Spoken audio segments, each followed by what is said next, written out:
I don't do massage like fluffy, buffy massage. I get into where it's Deep hurting. tissue. It's not even deep tissue. It's deep tissue, all right, in the head. This is gonna hurt. It's time for the Suffering Podcast. In times of trial, we question the foundation of our lives, doubting everything and everyone around us, especially traditional suggestions that don't seem to work. Being a spectator of pain that attacks those we love will break you mentally. Wanting to help, but having no idea which direction to go, grasping for any avenue that may show signs of hope. Finally, a last resort, when there is no other options, one seems to bear fruit. You turn in a new direction and open your eyes to the possibilities of the unknown, knowing only one thing, that the unconventional has picked up where a traditional has failed. I'm Kevin Donaldson here with Mike Failace, and on this episode of the Suffering Podcast, we welcome Tammie Starnes Thank you. to discuss the suffering of harmonic egg healing. I know it sounds a little weird, but it's all going to make sense by the end of this episode. You're going to learn a lot before the end of the episode. We're going to show how this therapy is an alternative to what you might think of traditional therapy, and you just might get something out of it. Tammie, thank you so much for coming all this way. Thank you for having me. Thank you. And she's got the egg on her, and the necklace. I too. do. That one says a crystal, but Was it works. was that purposely, or? Just honestly, I wanted the purple today. I didn't even realize. I didn't even think about it. Right now, our audience is going, what the hell is an harmonic egg therapy? I'm telling you, it's all going to make sense, and it's something I've personally experienced. Before we get into anything, let's throw a big shout out to our marquee sponsor. That's Toyota of Hackensack. We buy our cars for them because we don't trust anybody, but we do trust Toyota of Hackensack. So go to toyotaofhackensack.com. Let them find you a car. So, Tammie, each week we take a question from our audience, and they've been coming up with some good ones lately. Some of them are, it's like, what kind of underwear do you wear? And We wear the Manscaped underwear the now. Manscaped underwear. So this week's question comes from G-Maker. I don't know what that means, but how do you approach and explain your philosophies to another person? I think it's mostly how do you explain what you do or your philosophies, your style, to somebody who may not be a believer? Okay, believer in like the harmonic egg, the holistic healing. I think holistic healing. Overall. There's emotions behind everything. And if you can get to the emotions that are behind your pain, your suffering, the disease that you've got, you can actually start releasing it, and then you can start to heal. And then once you heal, the disease has no place to live because you've actually forgiven the people who've wronged you, or you've forgiven yourself for that, or you've gone through the grief process and now you're healing from it. I think the big part of that is somebody who is not a believer in, say, holistic healing is because they haven't tried all the other options. Because holistic healing is rarely, unless you are a true believer or you've found benefit from it, it's rarely the first option. No, you always go to your doctor first, and your doctor, after he finally tells you for the third time, there's nothing I can do. Or they put you on medication. Right. Yeah, but once and the you're medication, sedated. right. But once you finally are like, I'm not taking this medicine anymore. I've gained 20 pounds now. The pain hasn't gone away, and now I'm heavier, and now my numbers aren't right. And they're like, well, there's nothing else we can do. You've already done this, that, and the other thing, and we can try this other medication. Well, I think we're starting to come around to it. Absolutely. I really do. And if you go back 30 years and you talk about a harmonic egg, people are going to go, you're a hippie, out. you're a leftover from Woodstock. Yep. That's not for me. You go back 30 minutes and I'd say that, not 30 years. Mike, what do you think? You got some pretty strong philosophies. When you come across somebody who doesn't believe the way you think, how do you explain it to them? You just got to be level-headed. Not everybody's going to think the same way. So everybody's going to have, certain people are so set in their ways. Yep. And listen, I like you said, I have my opinions, but I'm not going to put my opinions on you. Right. I'll put something out there and let them, and we talk and we have a conversation, whether it turns into a debate or whatever, But I think you're going to tell them why you think the way you think. You tell them why you think that way. And that's what this world is all about. Everybody coming together with different opinions. Yeah. And maybe if you're dead set against what I'm saying, if I give you my version of it, right, maybe you'll say, you know what? Maybe he's not that stupid. Well, I think that's he's just stupid looking. He's not that stupid. I think that's the goal of any healthy debate, is to just get that person to put that spark in there. Make them question it. Maybe, you know what, maybe it kind of made sense. Well, did you ever see debates on TV like when you were growing up, and at the end they shake hands, and it's like, did they get together and say like, you know what, not a bad idea, Right. not a bad idea. Yeah. You know, maybe we could work with something like this. Right. The way I do it is, you know, I get a lot of people coming up, especially when I started the show, and that word suffering, man, that's tough. It's a visceral word. It evokes a certain emotion in people, and that's kind of, it was done very purposely because Mike and I have gone through our stuff, and we've gone through our pain and our trauma, and it was horrible while we were going in it. It was horrible. Yep. But once we're on the other side, there's a lot of beauty on the other side of it. So I use a couple different examples. One is the lottery winner. Okay. So let's say you hit the lottery today, all right, and you were dirt poor, you didn't have anything, you win the lottery. How long do you think that money's going to last you? 2 years. Yeah, that's about the average, 2 to 3 years. Yep. Because you never had to work for it, you never had to earn it, you never had to put in the suffering in order to do it. Right. And then, so when I say But that if to you people, earned all that money, That's different. then the money would last forever. you're going to value. save that stuff. That's why you see fortunes get lost in the second, third generation because they never had to work for it, or family businesses going under. Yeah. You know, and you know, I see this a lot with the lap band surgery. Okay. Yeah. So I know some people get the lap band surgery because otherwise they're going to die. I get it. I understand it. But it's a very quick fix, and there's a very high percentage of them that don't last because you go from big to small, and you never had to do the hard work to go in it. Yeah, the band did the work for you. Yeah. So that's my take on that. And G-Maker, thank you so much for sending that one in. Keep sending in your questions. We will try to get them on the air. So Tammie, we've had some interaction. You invited me down to your Abundant Healing studio to go in the Harmonic Egg. But I know a fair amount about you, but I want you to tell our audience a little bit about yourself. Okay. I actually grew up out west, and Where? California, Oregon, Montana, and Washington. That's why you're a holistic healer, because there's a bunch of hippies out in California. No, I'm only But kidding. see, you know what's And funny is Oregon my and parents weren't Washington. like that. My dad was more on the holistic end. My mom was more like she was drinking her Coca-Cola and she was like, you know, eating chips and whatever. And when she would make fun of me when I would be doing yoga, you know, I found Channel 13. I thought it was awesome. Mom's like, "What are you doing?" And I'm like, "Yoga. You want to do it?" And she's like, "No." Give him my Coca-Cola and Right, go exactly. be a Make them kid. go away. But like this was stuff I grew up doing was, you know, was playing outside and doing all the yoga and horseback riding and whatever. You know, I got thrown off a horse when I was 8 years old and I shredded my leg. I literally landed on a roll of barbed wire, and my dad had to every night come in and change all my bandages. My mom couldn't handle it, but I shredded my leg, and I learned later, I learned how valuable vitamin E oil is and then how to do scar tissue removal, you know, by working with the scars. So I still do that, you know, as part of everything I do. Well, there has to be something to a holistic type of lifestyle because, you know, modern medicine, that's why they call it modern medicine, because it hasn't been around. And we've seemed to do pretty good for about 6 or 7 million years. Right. Without it. Yeah. Yeah. And so there has to be some truth to But it. how modern is modern medicine now? I've been hearing modern 100 medicine years since old. I was going to say I've been hearing modern medicine since I'm a kid. It's not too modern All anymore. right. So It's here's just unless people accept it. here's one common modern medicine. So radiation therapy was developed in the 1850s. Yeah. That would, I think, like that's a good benchmark for modern medicine. But then again, heroin was legal until like 1910. Right.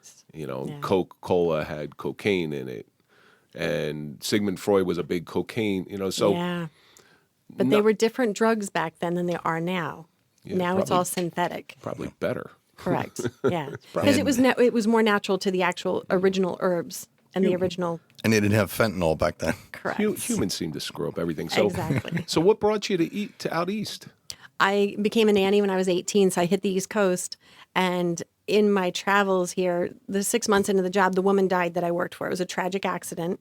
So I had to stay, you know, because you can't just leave. And then my right foot got stuck, my left foot got stuck. So I ended up going to the beauty industry because that's what I wanted to do anyway from the time I was a kid. So ended up in the beauty industry. But when I was 23, I was doing nails and I got Lyme's disease and I couldn't move my head anymore. I couldn't move my neck. And one of my clients was telling me to go see her Stephanie, this beautiful massage therapist. And I was like, nah, I'm good. And then finally I couldn't move it anymore. And I said, I have to go see her. And within 10 minutes of meeting her and being on her table, I was like, okay, so I'm back here every month.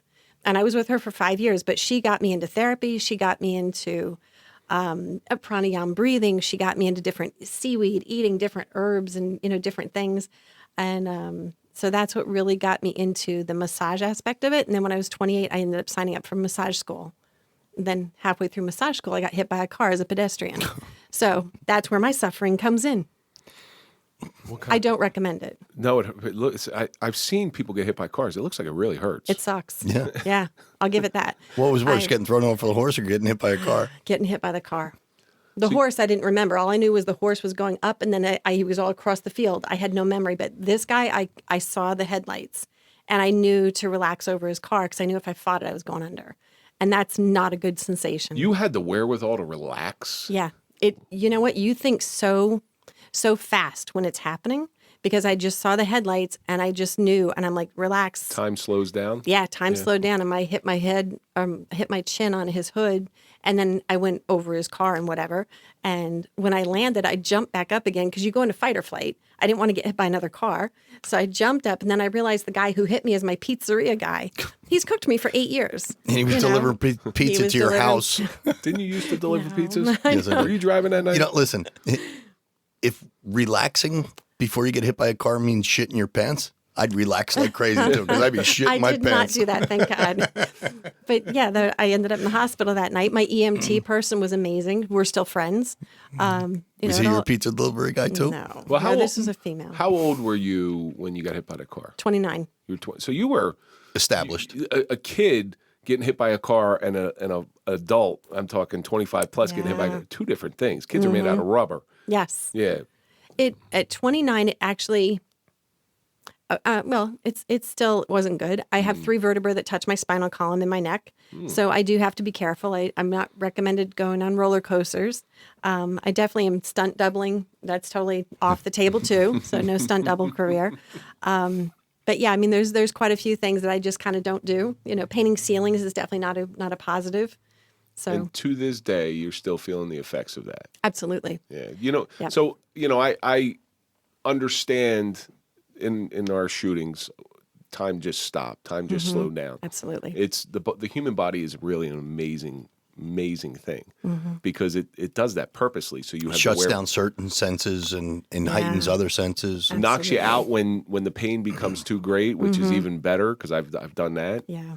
And it's designed to take all these things because whatever you believe in, a maker or whatever, they designed us a certain way to take certain things. And screwing with that stuff with modern medicine has been a topic of debate that I've been in recently. Yeah. Well, I certainly that night they gave me a couple of different drugs to take. I never filled the scripts because I knew if I felt better, I would do stupid things. Because we were renovating a house at the time, and I knew just don't fill them because tomorrow you'll come home and I'll rip all the walls down. So just leave me be in my cranky state here because I was angry the next day. So that's another thing too. By not taking that medication, which I believe delays the pain. Like you got less pain, but for a longer duration. I'm that type of person that if my work allowed me to work an 80-hour work week, but let me have the next week off, I would work an 80-hour work week. I'd rather get the pain over with so I can enjoy myself. Right. No, and I'm very much for that. But I need that body awareness because if I wasn't aware of how hurt I actually was, I would have just done other things. That's a good point. And I was arguing Probably with the doctor. further hurt yourself. I would have very much hurt myself because I was arguing with my doctor that night at the hospital. And I was like, I am booked tomorrow. I was in the beauty industry. It was the week between Christmas and New Year's. I am so booked. I'm like, you have no idea. And he's like, you're not going to work tomorrow. And I'm like, I'm booked. This whole week I'm booked. It's the week, people have parties to go to. And he's like, you've been hit by a car. You're not working tomorrow. And I was so mad at him because I thought, you have no idea how busy I am. You don't know me. Yeah, exactly. You don't know me. Who do you think you are? Sometimes life just stops you when it wants to stop you. And it was fine. I had to go through my angry, and believe me, that angry went for 2 years because I didn't know if I was going to be able to continue doing massage, doing nails. I had to recreate my entire life. And you're okay with touching people? I love touching people. Yeah, see, I don't know. I don't even like getting massages for that reason. I don't want anybody touching me. But you know what? I got to be honest. If I have people who don't like massage that come to me because it's not, I don't do massage like fluffy, buffy massage. I get into where it's Deep hurting. tissue? It's not even deep tissue. It's deep tissue, all right, in the head. Because when I'm working on you, I want your body to associate what you're feeling with your voice, that kind of thing. So I want your body awareness to be like, wow, when I go into this neck, how's that feel? And you can go, wow, that really hurts. I'm like, great, take a breath in. And I'll hold this spot and I'll stretch your head. So this way you can elongate this muscle. But I want your voice to say that feels good or wow, that really hurts, because I want you to feel better. And I want to understand, like, when you got in that accident, were you looking in the rear view mirror when it happened? Because that would explain why it's hurting on this side, because you were this way and you got rear-ended. So did you learn It's this? not like the massage parlors that we used to close down, though. No, not at They all. wanted to hear you, too. Not at all. So is this a style of massage? Or Yes. It is, what's it called? Integrative. Integrative massage? Yes. But I took it to the next level because getting massage for me means nothing unless you can get into my head and help me through what I'm going through. Because otherwise you're just touching me and I don't care. I want my neck released, and I want the anxiety or the fear or the anger that I'm holding in my neck to come out, because I joke with people when I'm working on them. I worked on one gentleman and I'm working on his neck, and I said, wow, how long have you been a police officer? And he goes, why would you say that? And I said, your neck told me the whole story. Because when you're a police officer, a school teacher, a nurse, you can't say what you want to say. You have to stop and edit it. And then you can say, driver's license and registration, please. Or, ma'am, I just got some bad news. We call it a speed bump between the brain and the mouth. Correct. You gotta stop Where- and think for a minute. Where can I get one of these? Because I need that edit Edit mechanism. button. Yeah, I need that edit mechanism, that speed bump. I need to go buy one. Abundant healing. Yes. Shameless plug. Andrew will attest that there is nothing between here. Right. Actually, between here and here, there's not a whole lot there. But see, when you're getting a massage from me or from, that kind of aspect, I want the emotions to start flowing because that's what stops here. So you married at the time when you get hit by the car? No, I've never been married. You've never been married? No. Okay. I'm not a big marriage person. I love men. I just don't want to marry them. I don't blame you. I don't want. That's something we have in common, because I don't want to marry men either. Exactly. See, we have so much in common. See, I love Kevin, but I ain't married him. But you had said you have a daughter. I do. You do? Yes. How does that work? You can't have kids outside of marriage. It Serial- doesn't work like that. In Serial holistic healing, monogamous. you can. Oh, yes, okay. exactly. Okay. Yes. Stop. I break the rules when I want to. And how old's your daughter? My youngest is 13. Oh, you have multiple. I have 3. I have a 20-year-old, and she's over in New Zealand right now. And I have a son that just turned 15 today. And then I have a daughter who's 13. Well, happy birthday. Happy birthday. Yes, thank you. So, And you're spending his birthday with us. Yes, exactly. And he says thank you because he's 15. Yeah, he doesn't He's want like, "Thank mommy God." around. Yeah, I exactly. got a 13-year-old doesn't want anything to do with me either, so that's fine. Yeah, she was happy I was coming here too. What do they think about your holistic style? Because You're the mom, so Yes. somebody comes in with a cut finger, Mom. What Fix do I do? me. Fix me. Right. Well, today I actually put my daughter's boyfriend, my oldest daughter, her boyfriend, in the Harmonic Egg remotely, because he actually took a flying discus to the face last week, and now he had surgery done. Discus, like A discus, track and field. and field discus. Ooh. He cracked his eye socket and he broke some of his mandibular bone. He has 2 metal plates in his face now. His mom flew out from Jersey to be in Colorado to be with him. It was horrible. Holy, because those things yeah. are heavy. Very. I think they got the 8-pound one, 10-pound one, 12-pound Correct. one. And he was volunteering. He wasn't even there to do any of the events. He was volunteering, and he got hit in the face. It's just, I feel so bad for this young man. Thank God he didn't take a javelin to the face. Well, you ever see that happen Yeah, Could all have the been time? I've worse. seen that. It could have been worse. I've you're seen right. that. That happens all the Yeah. time, because I guess he was one of the people out there measuring. Yeah. No, he was there handing out water to the kids who were there. He was a volunteer. It was just a horrible accident. That's terrible. Yeah. And so I don't even Remotely. I don't even want to get into the remote stuff yet. Right. Okay. So you've traveled. So massage therapy got you better, got you back on your feet. Correct. And then what? Like, Well, I've done hospice massage before. I've done women's healing groups. hospice massage. That's yes, interesting. End of life. That's going to be tough. No, because you do it with the right instinct and with the right mindset. Because when you're like with if it's somebody, a bad massage, they're not going to remember it. No, No. I'm only joking. I'm only kidding. with You had to go there, right? I did. I did. Told you, no speed bump. No speed bump. No, but end of life massage is, to me, it's really important. Now I only do it for my clients, if clients and friends. Is it just to give them a little bit more quality of life, or It's actually to help avoid bed sores. Okay. And to help some of the other stuff as they're going along their journey, because I incorporate massage oils like the essentials, the essential oils into the massage. So there's certain oils that you use in hospice massage to help them to face their journey and to not be afraid. Because when you think about dying, you one of two things: either you're going to be petrified, or you're looking forward to seeing your wife again, your mom, your grandma, your grandpa, your uncle. It's nice that you provide, and this is the most important thing. This is why I gravitated towards that, because I there's very little dignity towards the end of your life.